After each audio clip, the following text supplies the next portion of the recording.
আপনাকে ধন্যবাদ। আসসালামু আলাইকুম, আমার নাম ইশরাত জাহান। আমি বর্তমানে ফরিদা বিদ্যায়তনে পড়াশোনা করছি। আজ আমরা এখানে উপস্থিত হয়েছি একজনের কথা বলতে, একজনকে ধারণ করে, একজনকে বরণ করে, একজনকে ভালোবেসে। তিনি আর কেউ নন, আমাদের হৃদয়ের অতলে জায়গা করে নেওয়া কাজী নজরুল ইসলাম, বিদ্রোহের কবি, প্রেমের কবি, সাম্যের কবি।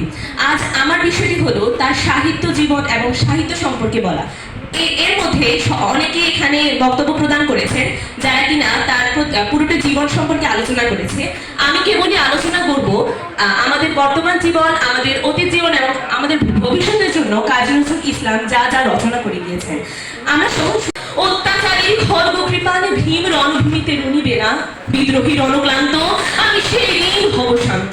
মানুষ বলতো কাজী নজরুল ইসলাম একজন হুজুগে কবি, যেমনটা প্রতিটি প্রাবন্ধিকের জীবনে ঘটে। তার প্রাবন্ধিক জীবনে, তার সাহিত্যের জীবনে অনেক বাধা বিপত্তি ছিল, কিন্তু তিনি তার সাহিত্যতে এত ডুবেছিলেন, তিনি তার বিরুদ্ধে কিছু কথা লিখেছেন। তিনি বলেছেন, পরোয়া করিবা বাঁচি না বাঁচি, যুগের হুজুগ কাটিয়া গেলে মাথার উপর জ্বলিছে রবি, সোনার রয়েছে শত সোনার ছেলে, প্রার্থনা করো যারা কেড়ে খায় ৩৩ কোটি মানুষের গ্রাস, যেন লেখা হয় তাদের আমার রক্তে তাদের সর্বনাশ, তাদের সর্বনাশ, তাদের সর্বনাশ।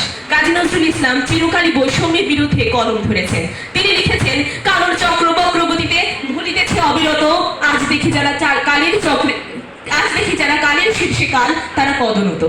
অর্থাৎ তিনি আমাদেরকে বলেছেন, যারা বৈষম্য করে, যারা অন্যায় করে, তারা কখনোই উঁচু পদে থাকতে পারে না, তাদের পদোন্নত একদিন হবেই হবে।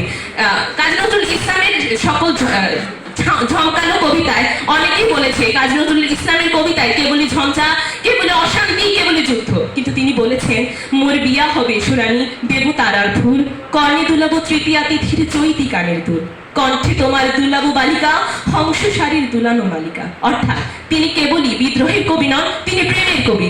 তিনি আরো লিখেছেন, নদীর এক কোল ভাঙে ওকুল ঘরে, এই তো নদীর খেলা, সকাল বেলার আমিরে ভাই।